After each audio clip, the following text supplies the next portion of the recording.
Good morning.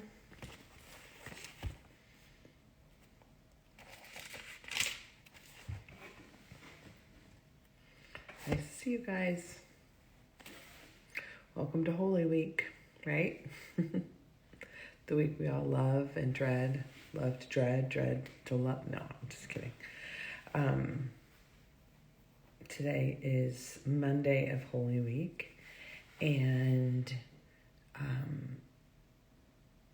I wanted to I'm going to try and find something to share in the comments later. I don't have it right now, but there's a podcast.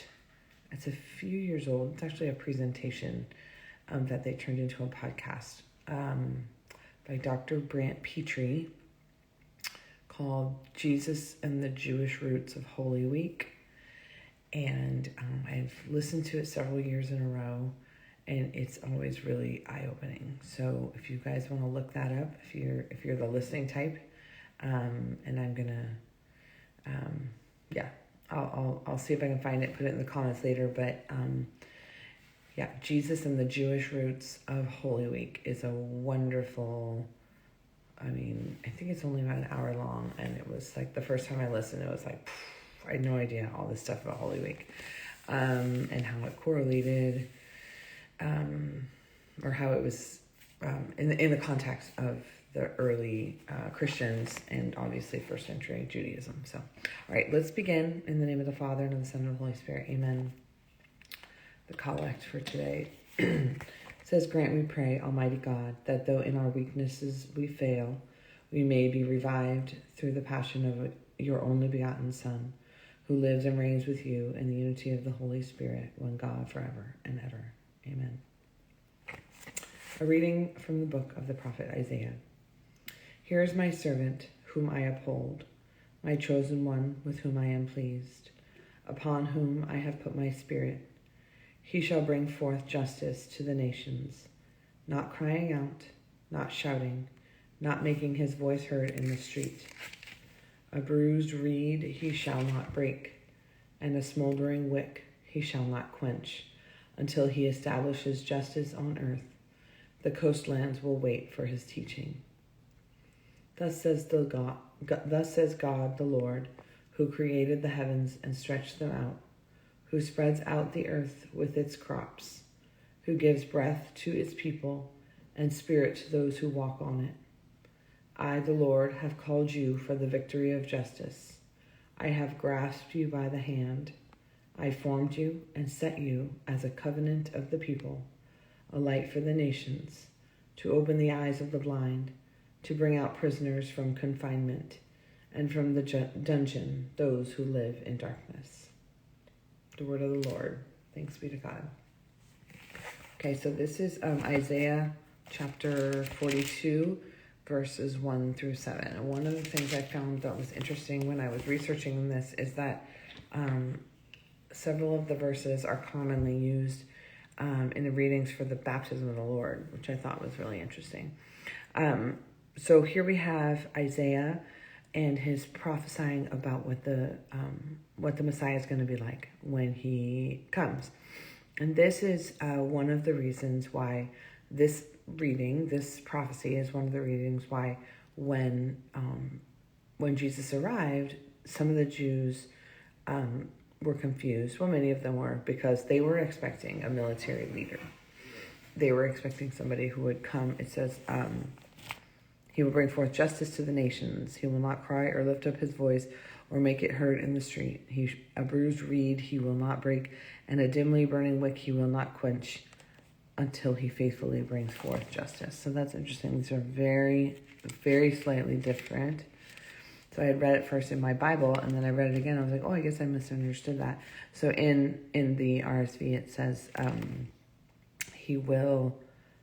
it says, a burning wick he will not quench. He will faithfully bring forth justice. But in our readings, it says, a smoldering wick he shall not quench until he establishes justice on earth. So that's kind of a interesting little side note. Nerdy Bible reading side note. Okay, so it's not that Jesus didn't fulfill this prophecy. He did bring about justice.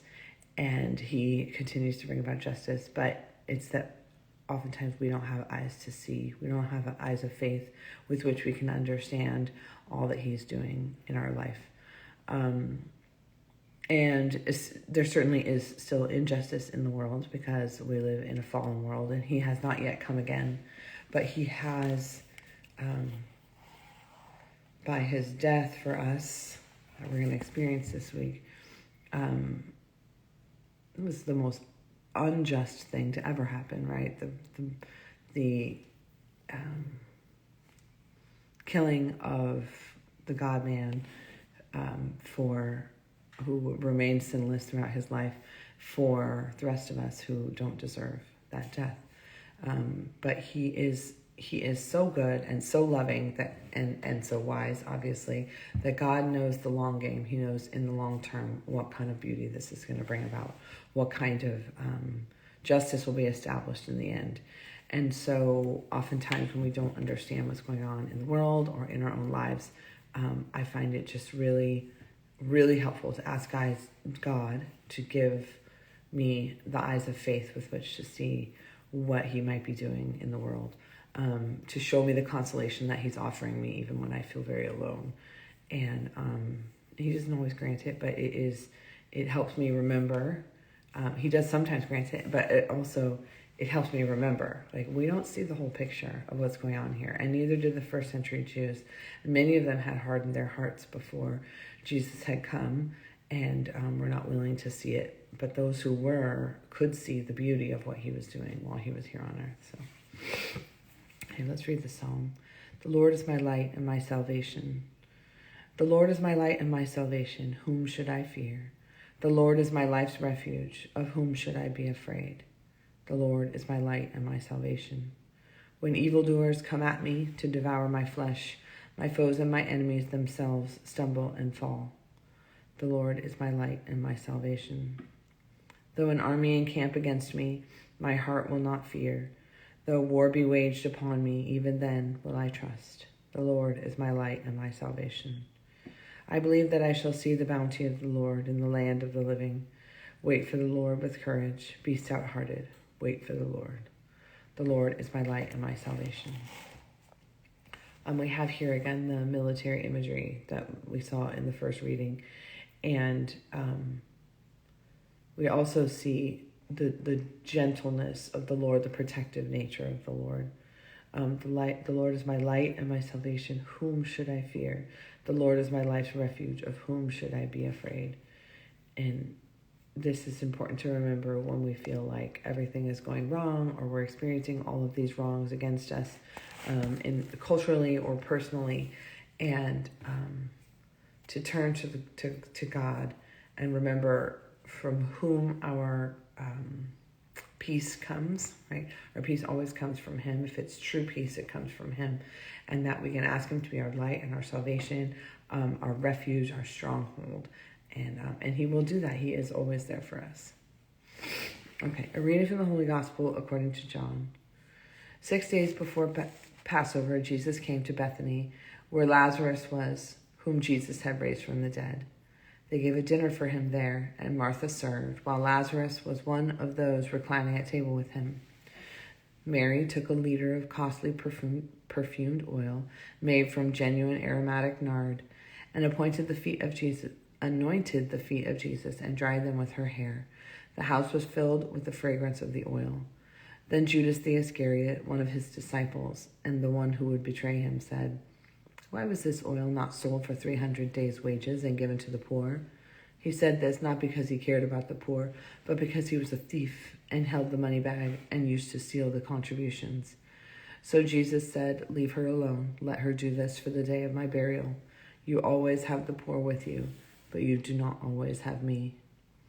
The large crowd of the Jews found out that he was there and came, not only because of him, but because of Lazarus, whom he had raised from the dead. And the chief priests plotted to kill Lazarus too, because many of the Jews were turning away and believing in Jesus because of him. The Gospel of the Lord. Praise to you, Lord Jesus Christ. So all four of the Gospels have a story about the woman anointing Jesus' feet, but this is the only one. The Gospel of St. John is the only one that identifies her as Mary of Bethany. So remember, Mary of Bethany is the sister of Martha, and Martha and Mary, the famous story about Martha and Mary.